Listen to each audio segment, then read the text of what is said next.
Ok. Estão todos visualizando o nosso primeiro slide? Ok. Sim. Sim. Ok. Sim. Falar sobre o hermetismo, que nem eu já havia dito. Quaisquer dúvidas, se puderem aguardar até o final da palestra, tudo bem? Se for urgente, podem me interromper e fazer a pergunta. Se tiver algum outro problema que justifique vocês interromperem, por favor, o façam, porque assim a gente pode, então, resolver o problema aqui.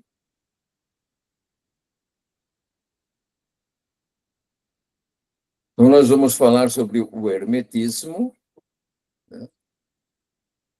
O hermetismo, que é um conjunto de ensinamentos atribuídos a Hermes Trismegistro, uma figura mítica que une em si três tradições. A de Thoth, no Antigo Egito, né, tradição Antigo Egito, a de Hermes Trismegistro, tradição na Antiga Grécia, e a tradição de Mercúrio, na tradição romana.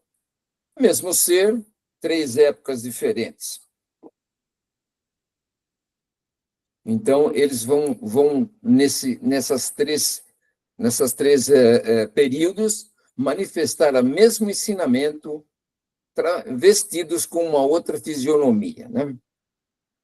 Ainda, os seus ensinamentos vão estar refletindo em várias obras deixadas até nós, até hoje, né? Estão aqui à nossa disposição, 2.500 anos depois, né? Por uma razão, né? Porque nós precisamos fazer uso delas, nós precisamos saber quais são esses conhecimentos, né? Umas obras como a Tábua de Esmeraldas, os 7 princípios herméticos, e ainda obras como o Poimandrés, Asclepios, o Corpus Hermeticum, todos à disposição aí dos estudantes e dos interessados, né?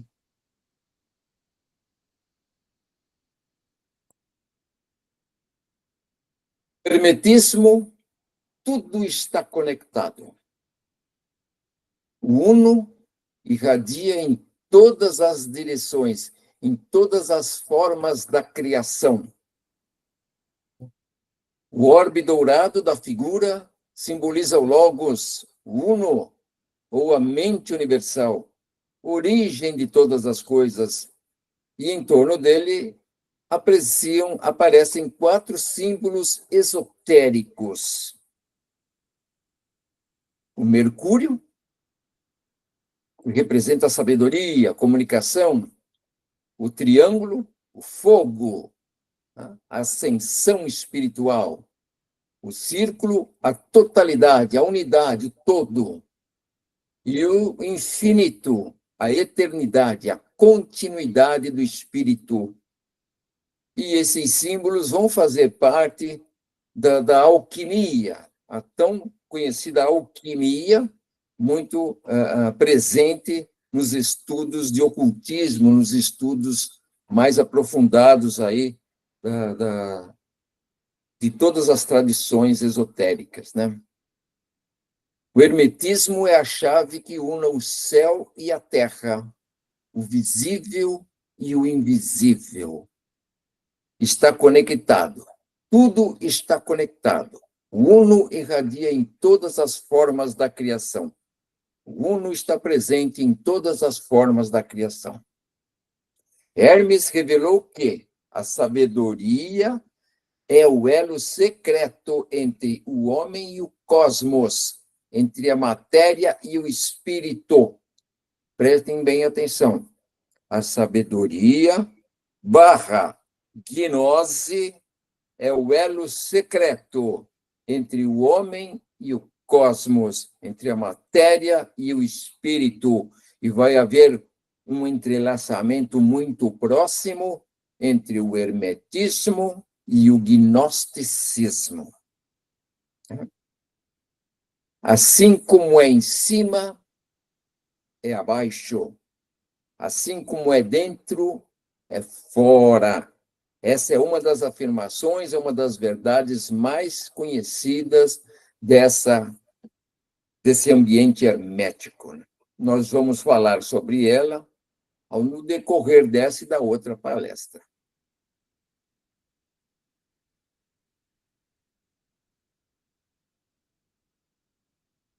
Então, o hermetismo, ele é originado lá no Antigo Egito por Thoth, deus da escriba, da sabedoria, da medicina, da astrologia, da magia, da contagem do tempo e de muito mais outras coisas. Era um deus de sabedoria, né?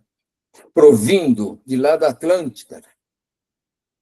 Os antigos egípcios tinham a mais elevada veneração por Thoth, que para eles era um Deus criador, desde que trouxera para a terra, né, do Egito, provindo da Atlântida, o uso da escrita hieroglífica, da alquimia, da matemática, da arquitetura sagrada, da medicina, magia, das leis sociais, enfim, base de todas as ciências que levaram os egípcios a um altíssimo nível de conhecimento e civilização.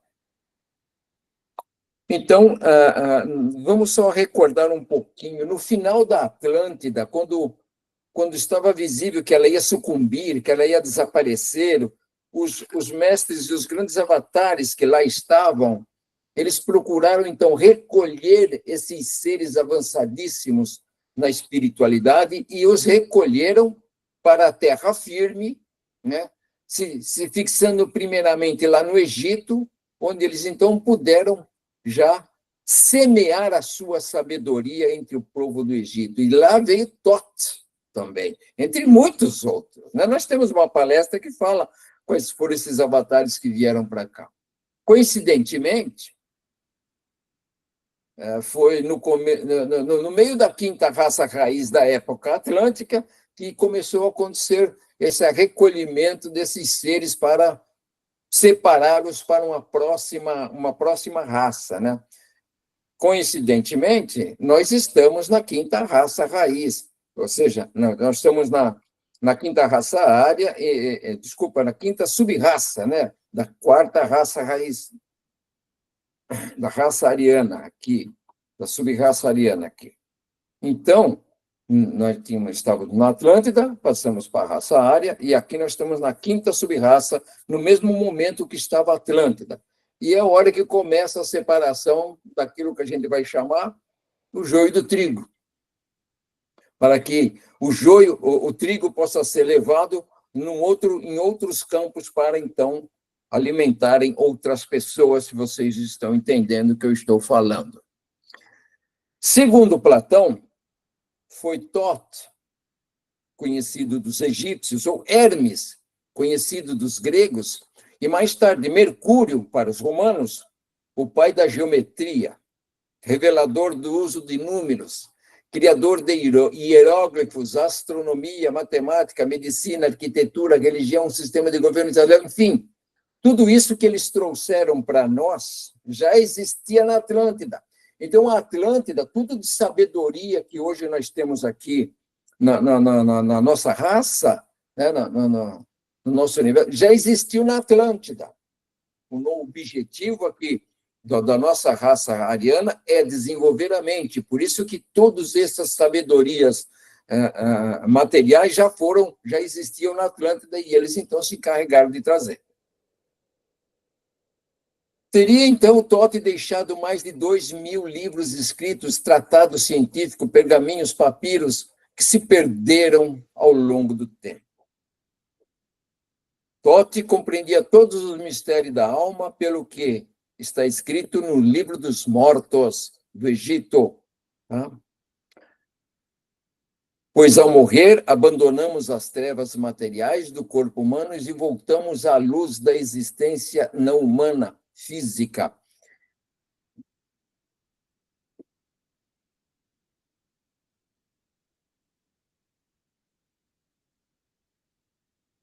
Hermes Trismegisto, da tradição grega, Deus mensageiro, protetor da comunicação, das iniciações. O Hermes tinha um apelido de Trismegistro, isto é, 3 vezes grande, por ser mestre perfeito das ciências física, astral e espiritual. Uma nova, vamos falar assim, manifestação de Thoth, esse deus que veio de lá da Atlântida, né? Viveu Hermes Trismegisto por volta do ano 2700 a.C. e é considerado o pai da ciência oculta. É muito confuso essas datas, porque tanto ele se apresentava em 2700 como em 1500, enfim, há quem diga ainda que ele nunca nem existiu, então essas datas ficam aí com reserva, né? Mas ele existe há muito tempo. Ainda hoje se emprega o termo hermético, no sentido de secreto, fechado, de maneira que nada escape. E foi por essa razão que os discípulos de Hermes sempre observavam o princípio do segredo para seus preceitos. As sabedorias herméticas não eram para qualquer um, né? Elas eram distribuídas somente a quem fizesse por merecer. Hermes ainda deixou muitas obras, né? Entre elas a Tábua de Esmeraldas, Poimandrés, que é Pastor ou Guia de Homens, o Asclépio, Minerva Mundi, né? Sobre a Tábua de Esmeralda, ainda vamos falar um pouquinho aí mais à frente, né? Mas sobre Asclépios, que quer dizer Esculápio, e aí a gente não entende nada, né? É uma obra atribuída a Hermes, sendo um diálogo entre ele e seu discípulo Asclépio, que faz parte do Corpus Hermeticum, é um diálogo que faz parte da obra Corpus Hermeticum.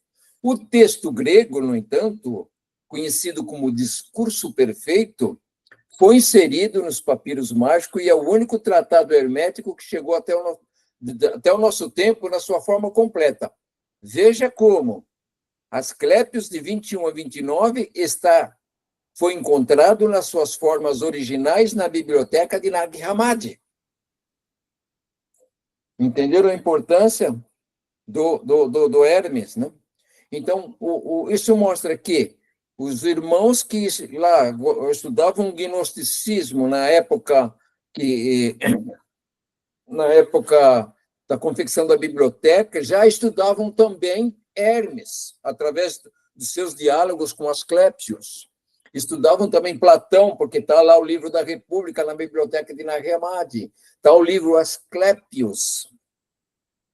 E é um tratado sobre medicina. Asclépios é sobre medicina, né? Asclépio, o Esculápio, o pai da medicina, né? Ele ensinava uma medicina totalmente diferente, uma medicina voltada para o espírito. Se o corpo humano, que é o grande refletor das nossas divergências, das nossas não conformidades, estivesse com algum problema, se o nosso corpo físico recebia algum problema, então a cura tinha que ser lá do espírito, porque ele mesmo, a sua irregularidade veio do espírito para o corpo. Então, para curar o corpo físico, precisava curar o espírito. Esse era o princípio de toda a medicina, que acreditamos seja o certo, causa e efeito, né? O Poimandrés, que é também um outro fragmento, outra obra, são 17 capítulos dedicados ao estudo da natureza divina, sobre a origem do mundo, da criação e queda do homem e a divina iluminação. Hoje nós sabemos, né? Eliphas Levi, assim se refere a Hermes na sua obra, veja. Nada excede nem iguala como resumo de todas as doutrinas do velho mundo as poucas sentenças gravadas por Hermes sobre uma pedra preciosa conhecida sob o nome de Tábua de Esmeraldas. Isso disse Eliphas Levi. E a outra figura do hermetismo é Mercúrio. É o equivalente romano ligado ao comércio, eloquências, viagens e transportes, né? Nós vamos falar sobre ele ainda mais adiante. E agora nós vamos entrar No hermetismo propriamente dito, que é essencialmente esotérica, é uma tradição essencialmente esotérica e iniciática, buscando a compreensão das leis universais. Quer dizer, todo estudante, todo peregrino, todo aquele que busca, vai ter que passar por essa instrução, por esse hermético, por essas instruções herméticas, porque ela é que vai ensinar os caminhos finais aí do nosso trajeto espiritual, né? Do nosso trajeto.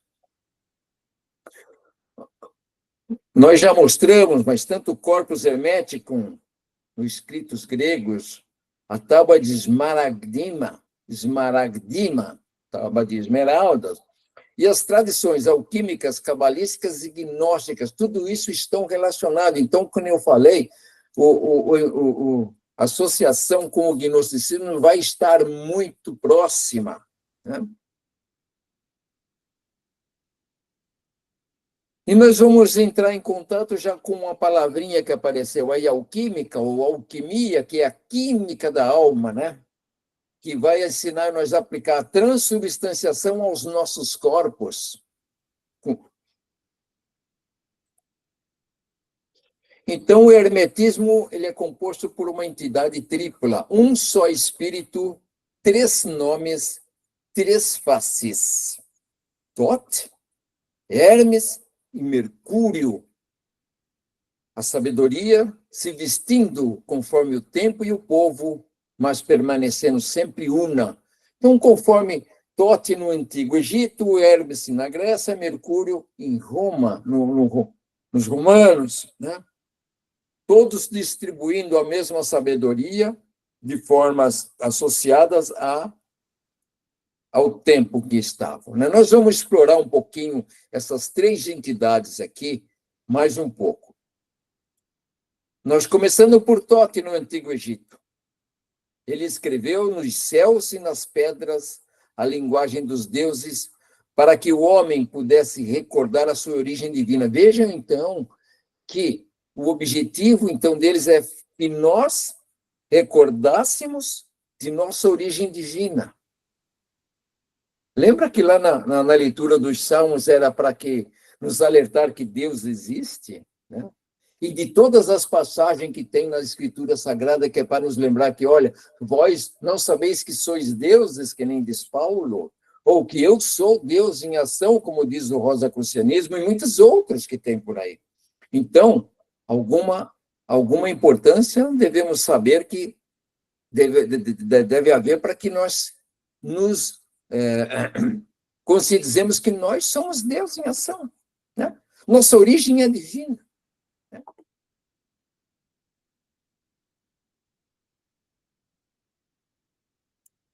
Como nós mostramos já em várias palestras sobre a cosmogênese, né?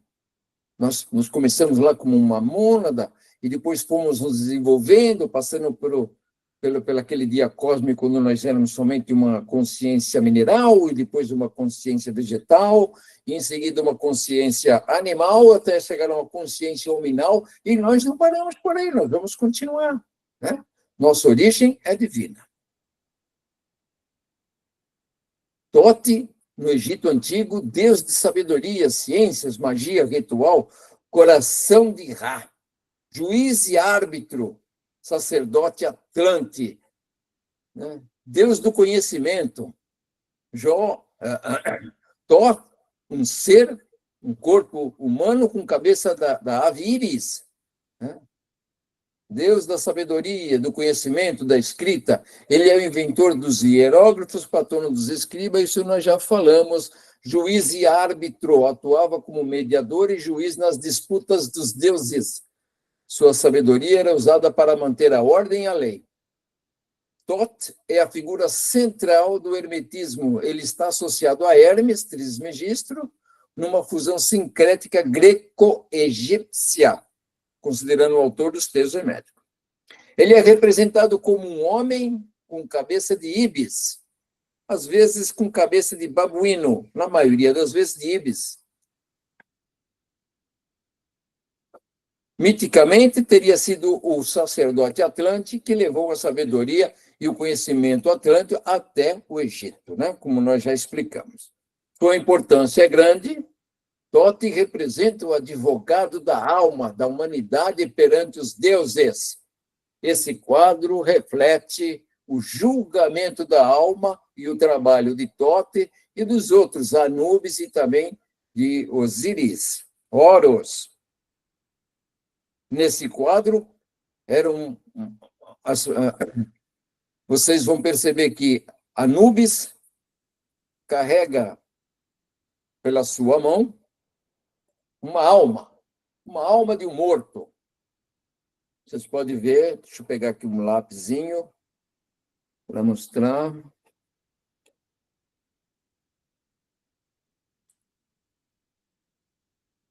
A primeira figura lá do lado esquerdo é Anubis, cabeça de chacal, com a alma de um morto.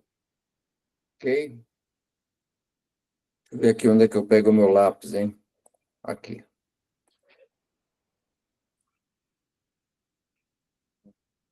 Aqui. Então, aqui, esse é Anubis. Esse aqui é a alma de um ser que morreu. Então, Anubis vai levar essa alma para ter o coração pesado contra uma pena de Maat, a deusa Maat, né? E vai proceder essa pesagem. Se o coração, então ele põe aqui o coração desse morto, né? O coração da alma do morto, ele põe aqui na balança. Se o coração for mais pesado do que a pena de Maat, então esse ser não está preparado para ser um ser ascensionado. Ele vai ter que voltar para uma outra encarnação. Então, nisso, esse bicho aqui já se prepara para pegar ele e levar ele para os... Na época, era lá nas profundezas do inferno, ou de Hades, né? Onde Hades imperava, né? Porém, se o coração dele for muito leve, então aqui Tote, então, pega essa alma e entrega a Horus, que o leva, então, a seu pai Osíris, já para que ela possa, então, prosseguir o seu desenvolvimento em outros níveis da existência. Ok?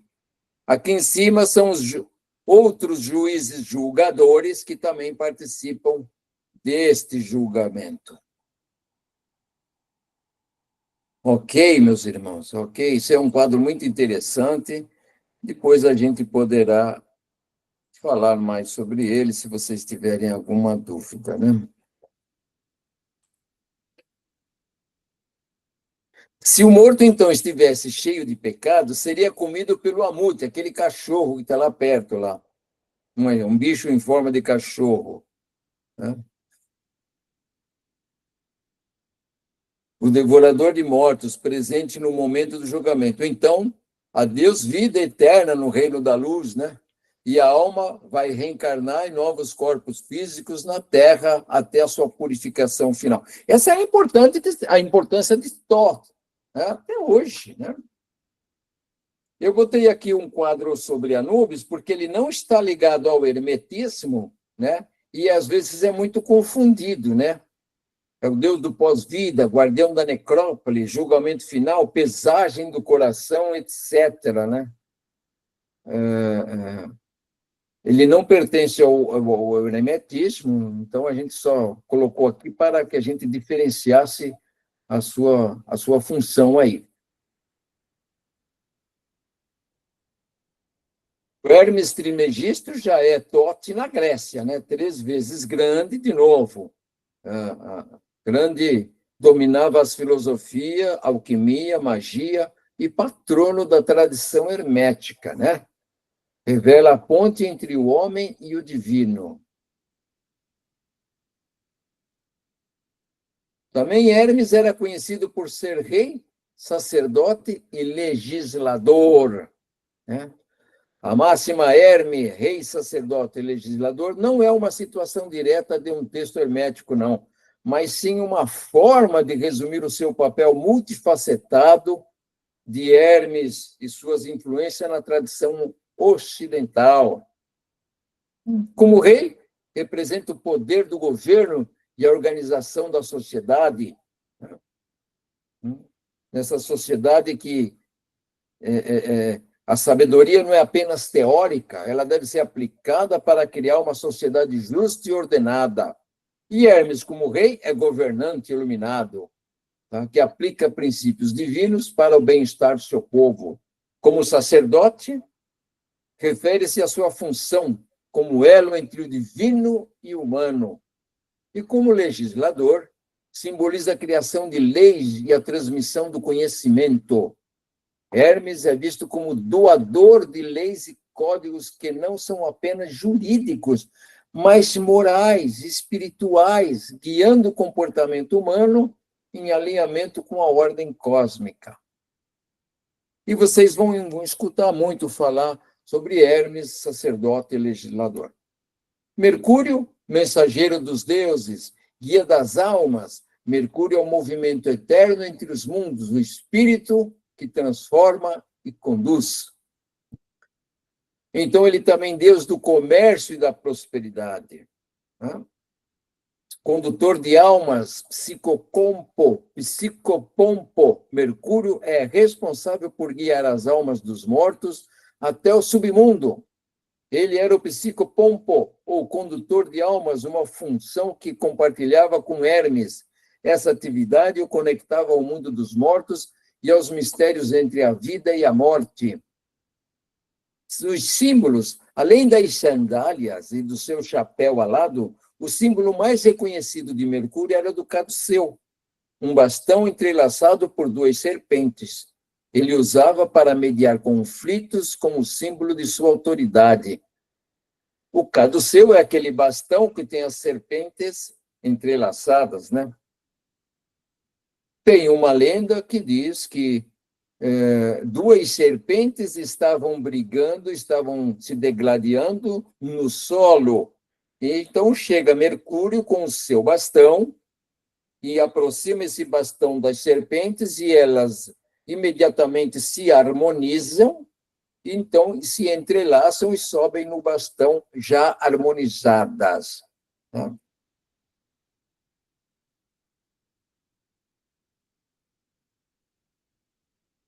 Bom, vamos entrar já no objeto da nossa aula, que é a tábua de esmeralda, né? Também conhecida por esmaragdina. Esmaragdina é o adjetivo esmaragdos, que significa esmeralda ou verde, né? Na tradição hermética e alquímica, afirma que a tábua de esmeralda foi encontrada em um túmulo secreto nas mãos de Hermes Trismegisto. Mas é uma lenda só, né? Mas é uma lenda só. O simbolismo da esmeralda, que é uma pedra preciosa da cor verde, frequentemente associada à sabedoria, à cura e à conexão com a natureza. Em um sentido mais profundo, a esmeralda pode ser uma metáfora para algo puro, incorruptível e de origem divina, representando a sabedoria eterna e imutável. Então, sobre ela estão gravados caracteres na antiga língua atlante, que correspondem às ondas do pensamento em harmonia, corresponde à sintonia, liberando o conhecimento da visão, da vibração mental associado à mente do leitor, ou seja, são frases para se meditar. Ela está com bastante velcros, né? E somente as pessoas que já deram um pouquinho deram alguns passos no caminho aí da sua evolução, que consegue, então, captar a mensagem mais rapidamente. Nós estamos aqui para dar a nosso entendimento disso. Possivelmente, vocês podem, então, ter outros entendimentos que não é de se estranhar, né? Os textos transmitem a chave para a alquimia interna e sagrada. É atribuída a Hermes, mas dado também a semelhança dos textos quando comparado a outros textos atribuídos a Hermes também. Muito dos que está escrito aqui nas tábuas de esmeraldas fazem parte dos princípios herméticos, que são 7 princípios lá do Kybalion, que nós podemos ver numa aula futura. Tá? Então, nós vamos entrar já logo no primeiro versículo, que diz assim, o versículo 1, escrito na tábua de esmeralda. É verdade, sem mentira, certo e muito verdadeiro. Isso é o que afirma Hermes na sua frase, né? Na visão esotérica, esta não é apenas uma declaração de autoridade, mas um princípio de certeza gnóstica, uma afirmação de autoridade. Na tradição hermética, a verdade não é apenas lógica, mas também espiritual e universal. A verdade a ser revelada não é uma teoria, mas uma realização interior. É a gnosis, um conhecimento direto e experiencial do divino. É a certeza que vem de dentro e não de fora, né? É aquela situação. Crer para ver é o contrário de ver para crer. O mestre falava, felizes aqueles que creram e não viram, porque sentiram que veio de dentro.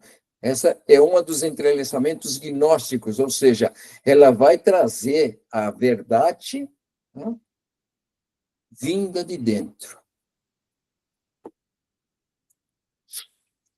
Versículo 2.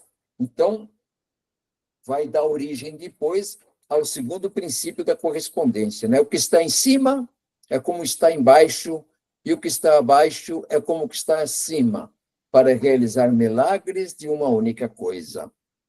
Este é o princípio da correspondência em sua forma mais pura.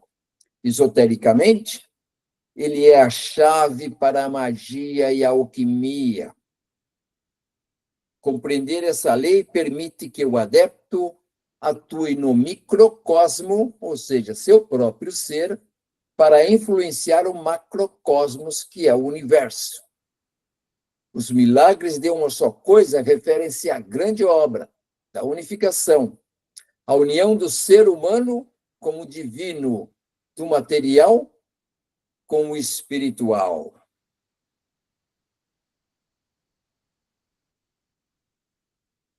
O que acontece no plano espiritual se reflete no material e vice-versa. Então, essa está uma grande chave atrás disso. Quando nós vimos o segundo princípio, nós vamos também nos aprofundar mais nessa. Versículo número 3. E assim como todas as coisas vieram do um, por mediação do um, assim todas as coisas nasceram dessa única coisa por adaptação. Falei para vocês que estavam meio velados, né? Então, é a lei do monismo, né? O que é o monismo, né? É o princípio da criação do espírito e éter através da energia primordial. Concepção que remonta à Grécia, o heliatismo grego, segundo a qual a realidade é constituída por um princípio único, um fundamento elemental, sendo os múltiplos seres redutíveis em última instância a essa unidade. O universo manifestado é um desdobramento de uma única e indivisível fonte, o todo. Né? Nós vamos chegar depois naquele princípio hermético que tudo é mente, tudo é todo, a mente do todo, né? A adaptação é o processo pelo qual essa fonte se manifesta em múltiplas formas, múltiplos planos de existência, no físico, no astral e no mental. É a base de toda a filosofia hermética de muitas tradições esotéricas. Tudo no universo tem origem em uma única fonte divina, o uno, o absoluto, o verbo. Essa única coisa é o princípio da criação, o espírito, o éter ou a energia primordial. É aquela matéria que está aguardando o momento de se moldar à nossa vontade, de se moldar a como a gente entende que deva ser moldada. Na alquimia, o elemento chamado azoto, da substância universal.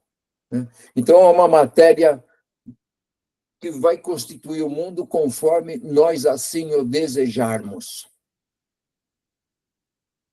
4. O Sol é seu pai.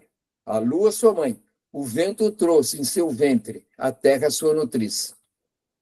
Então, os simbolismos dos princípios opostos ou complementaram, né? Esse reflete. O sol representa o fogo criativo, o princípio ativo, a vontade divina, o logos. A lua representa a água, o princípio receptivo, a alma, a substância primordial, Sofia. Sua união é o matrimônio alquímico, a conjunção de forças masculina e feminina para a criação. Aqui começam os simbolismos alquímicos. Sol, símbolo do espírito e do fogo, da consciência, do masculino ativo. Lua, símbolo da matéria, da água, da alma, do feminino receptivo. Juntos geram a grande obra, a união dos opostos. Né? E esse versículo vai dar também, lá na frente, uma semelhança ao princípio do gênero, né?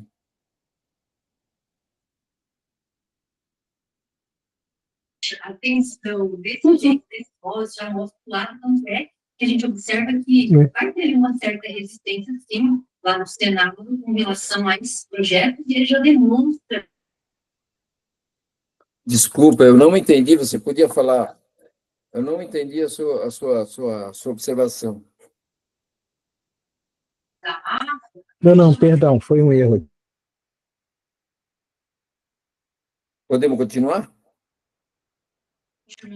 Por favor. Tá. Versículo 5. O vento o levou em seu ventre, a terra é sua nutriz. Os elementos como veículo de criação, isso representa os elementos, né? Os elementos do vento, da terra, do ar, da água, né? O vento é o ar, é o veículo invisível, está associado à mente universal, ou ao sopro vital que transporta a semente da criação. A terra é o útero da manifestação, a base, onde o espírito se materializa e ganha forma. E é o processo de descida do espírito para a matéria, um conceito central na alquimia e na cosmogonia esotérica. Somos um espírito que está em um corpo. Não somos esse corpo, né? Nós somos o espírito que está em um corpo. O vento representa o ar, o sopro vital, o movimento invisível. A terra simboliza a manifestação, o mundo visível, o corpo. E a criação vai nascer do invisível para o visível, carregada pelo vento, nutrida na matéria. Versículo 6. O Pai de toda a perfeição do mundo está aqui. Seu poder é o pleno, se for convertido na terra. Veja, a visão esotérica nos remete à divindade imanente. O poder de criação e da perfeição não estão apenas no céu. Eles estão aqui, latentes na matéria, né? Assim como em cima e embaixo. A iluminação e a magia prática consistem em converter ou manifestar esse poder no plano físico. Então, olha só a importância desta frase. Ó. A iluminação, que todos nós procuramos, e a magia prática, que todos nós precisamos saber, consistem em converter ou manifestar esse poder no plano físico. Nós devemos, então, manifestar no plano físico essa iluminação, essa magia prática. À medida que vamos nos desenvolvendo, nós devemos fazer com que a nossa vida reflita essa nossa vibração alta que nós estamos alcançando. Devemos, em primeiro lugar, alcançar e depois permitir que a vontade ou as potencialidades do Pai seja manifestada não só no céu, mas sobre a terra. Como está lá escrito na prece do Pai Nosso Gnóstico, né? No ritual da Santa Missa, né? A perfeição espiritual precisa se manifestar na realidade concreta. A obra alquímica não é apenas mística, mas prática. transformar o espírito em ação, iluminação, em vida cotidiana. Em outras palavras, nós precisamos refletir, fazer refletir aqui o nosso desenvolvimento, né? Os nossos estudos, as nossas evoluções, o nosso progresso precisa ser refletido em nossa vida. Okay? Transformar as potencialidades do espírito em ações sobre a Terra. Isso nos leva à iluminação. Assim cresce a humanidade, e cada ser que se eleva junto a humanidade. No rosacrucianismo, nós temos uma afirmação que diz: eu sou Deus em ação. Eu e o Pai somos um, e muitas outras. Essa nossa manifestação, que eu tenho Deus, nós somos Deus em ação. Né? Nós estamos aqui refletindo a expansão da nossa consciência. 7, também, muito profundo, né? Separa a terra do fogo, o sutil do espesso, com suavidade e grande habilidade. Isso se resume no processo da nossa purificação, ou da purificação dos nossos corpos inferiores. O processo de purificação, de separar, significa alcançar o discernimento e o refinamento. E isso se aplica tanto à vida alquímica exterior, separar os elementos químicos, quanto ao interior, separar a alma do ego, a consciência dos pensamentos, as emoções inferiores. A habilidade se refere à maestria, à sabedoria necessárias para não destruir, mas sim refinar. Então, ele está pedindo que nós separemos o sutil do espesso. É o que nós fazemos quando a gente começa a nossa vida espiritual. Nós começamos a separar as vibrações de mais baixa a vibração, os sentimentos de baixa vibração, e darmos preferência aos sentimentos de alta vibração. Separar o sutil do espesso representa a alquimia, que, segundo a concepção gnóstica, é a arte de transformar os elementos grosseiros do nosso corpo físico e psíquico em elementos superiores da alma e do corpo. Transformar o chumbo de nossos vícios e defeitos no mais puro ouro de nossas virtudes. Uma frase que nós temos escutado durante toda a nossa vida aqui na espiritualidade. Transformar o chumbo de nossos vícios no ouro de nossas virtudes. Separar o sutil do espesso na primeira operação, que é totalmente interior, significa libertar a alma de todo preconceito, de todo vício e outras atividades que a induzem a baixar a frequência vibratória. Esse é o espesso, isso é o grosso. Devemos sempre, então, analisar o que se apresenta em nossas vidas. Se nós estivermos contentes com o que se apresenta em nossas vidas, então devemos proceder para um procedimento de alquimia. Quer dizer, se não estivermos contentes, se o que se apresenta em nossas vidas não for aquilo que a gente espera, que se isso nos faz sofrer, significa que o grosso está imperando em nós. Né? E como é que se faz isso? Separar o espesso do sutil, separando a terra do fogo, o sutil do espesso. Essa alquimia é alcançada pelo uso do sal filosófico, que é a sabedoria, e do mercúrio, que é a habilidade pessoal, e do trabalho. E depois ainda adicionando enxofre, que representa a energia vital, o calor e vontade. Né?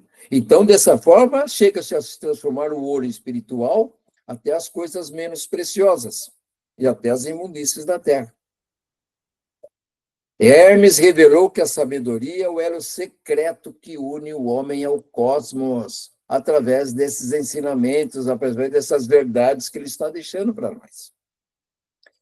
Isso é justamente a gnose que nos pede para fazer a metanoia, começar a separar o espesso do sutil, né? mudando o nosso padrão vibracional, fazendo que as nossas vibrações se enquadrem mais com as vibrações altas.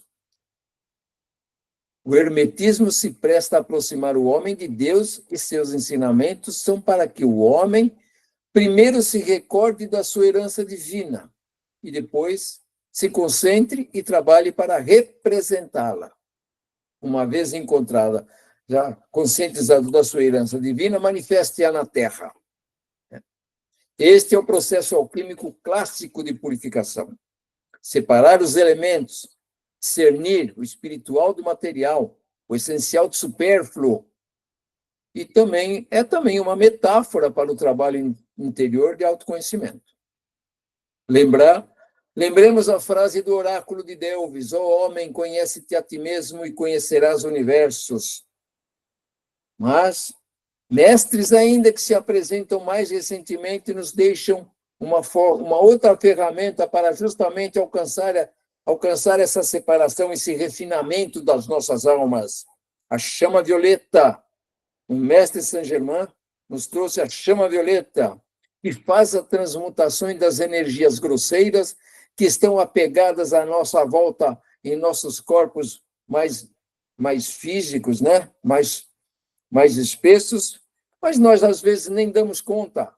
E, ao aplicarmos a chama violeta, conseguiremos um refinamento, que é a separação do espesso para dar lugar ao sutil. Saint-Germain não deixou a chama violeta como uma ferramenta para nós, com outro objetivo que não fosse esse refinamento da nossa alma, né? Ainda com relação ao versículo 7, separar o sutil do espesso, nós mostramos aqui uma foto do laboratório alquímico.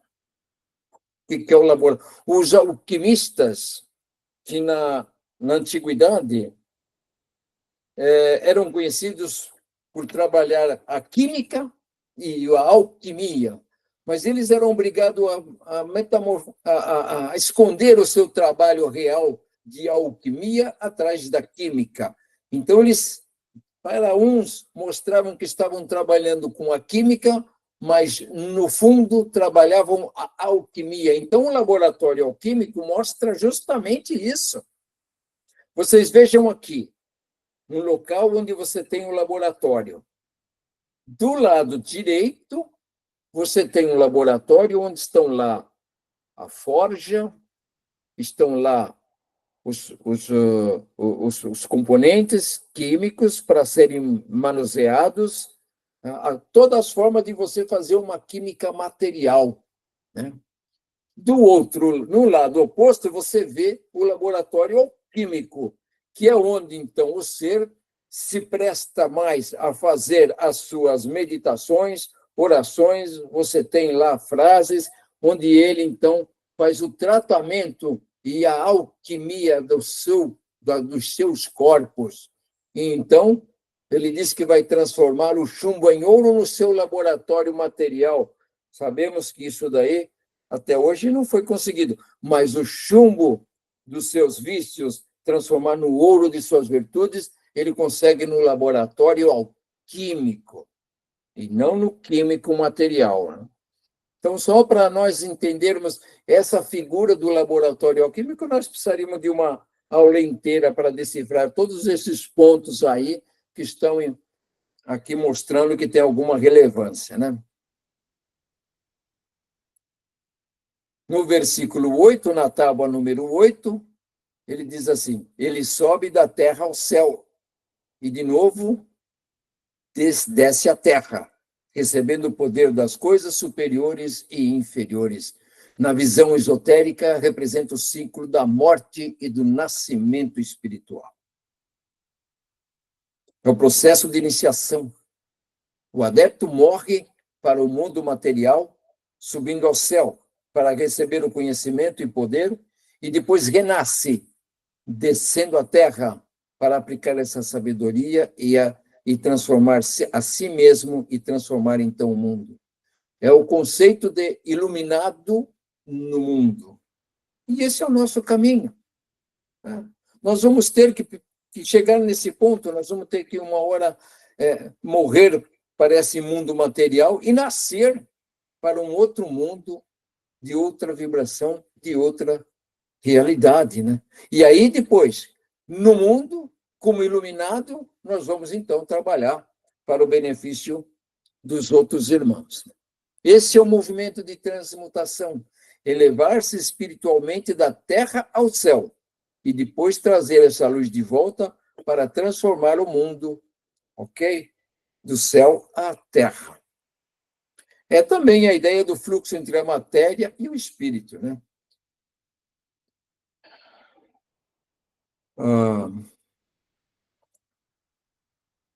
Tábua número 9. Assim terás toda a glória no mundo, e por isso toda a obscuridade fugirá de ti.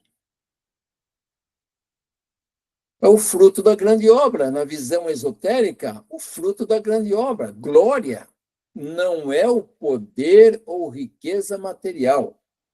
Glória é a iluminação e a consciência plena.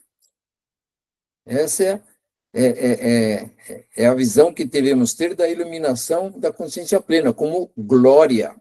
Esse é o objetivo, né? A obscuridade é a ignorância, o sofrimento, a negatividade. Então, ao atingir a união com o divino, ou seja, a glória, a sombra e a ilusão, que é a obscuridade, desaparece. Okay? Quando atingirmos a glória, que é a união com o divino, toda a obscuridade, ou seja, toda a sombra e ilusão, vão desaparecer, como mágica, ou como alquimia, como um fato alquímico, né? Então, ao realizar a grande obra de transformação interior, ou obra alquímica, o alquimista, ou sábio, conquista a verdadeira glória, a iluminação, a sabedoria e o equilíbrio. E as trevas, que representam a ignorância, o medo e o egoísmo, que se dissipam ou se dissiparão com a luz do conhecimento. Tábua 10.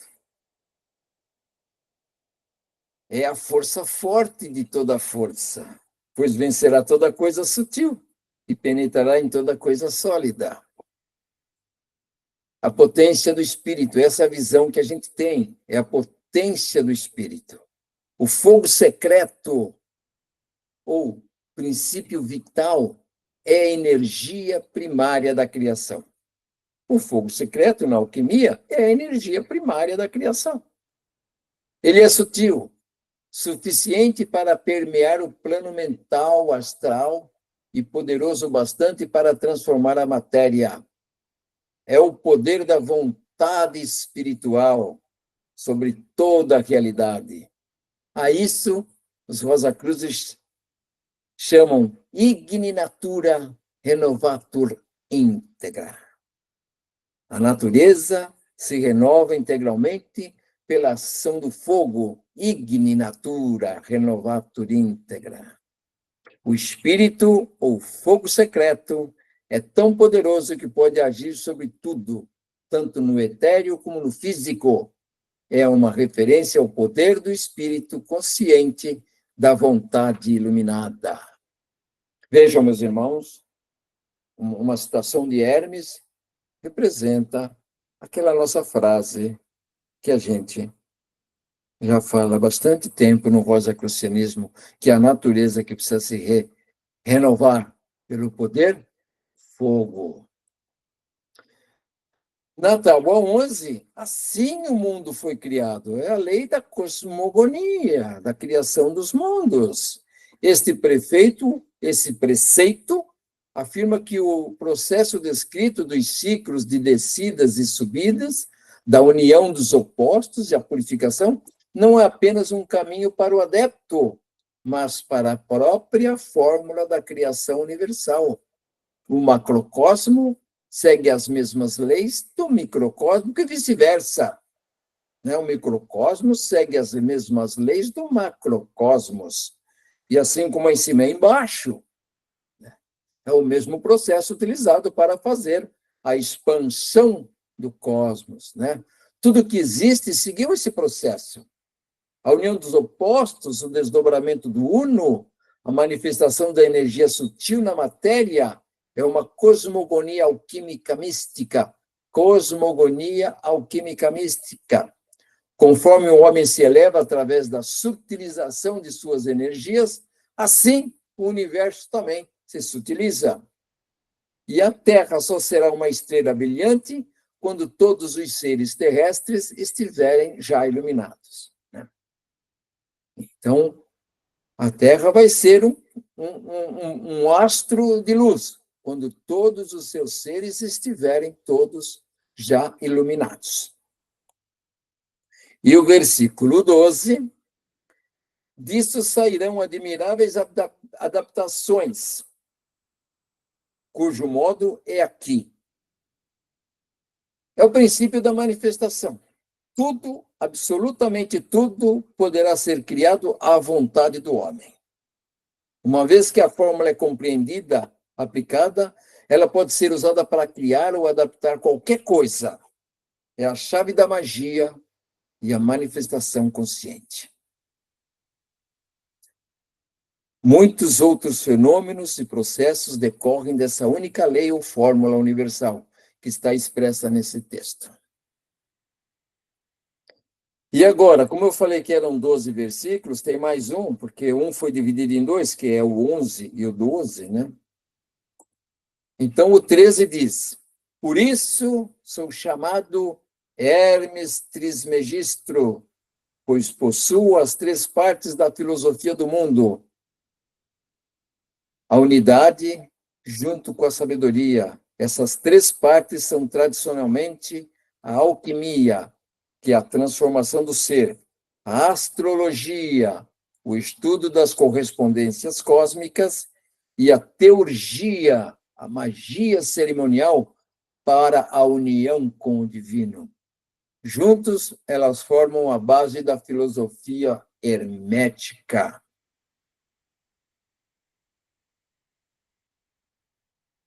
Essa alquimia, transformação do ser, a astrologia, correspondência às cósmicas, e a teurgia, a magia cerimonial.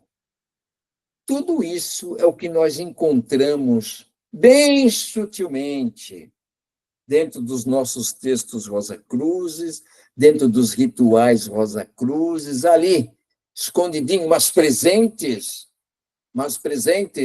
não nos... No momento, nós não os compreendemos, mas sabemos que eles estão lá. Chega um momento da nossa vida espiritual em que tudo isso vai sendo revelado. Os véus vão sendo tirados. E aí, então, nós compreendemos a razão da existência de tais frases, de tais rituais, de tais procedimentos. Bom, meus irmãos, esses eram as 13 versículos das 13 tábuas. Uns dizem que a tábua estava escrita numa tábua só, outros dizem que eram 13. Então, ainda não há tanta concordância em relação a esses pontos aí. Mas são 13. Eles vão se multiplicar em 7 princípios herméticos, que são as leis do mundo, como o universo é conduzido. Se a gente quiser se portar bem no universo, deverá a gente se harmonizar com esses 7 princípios herméticos, né? Mas eles não vão ser hoje objeto da nossa apresentação, nós não vamos entrar nele, eu vou deixar para uma outra aula. Aqui nós vamos... Talvez, se essa data for de acordo, a gente volta no dia 29, senão a gente marca uma outra data, ok? E agradecendo vocês todos, né? E agradecendo a todas as hierarquias Rosa-Cruzes que aqui estiveram presentes. Até uma próxima palestra, viu, meus irmãos? Muito obrigado por vocês estarem aí. Vamos desligar a nossa gravação.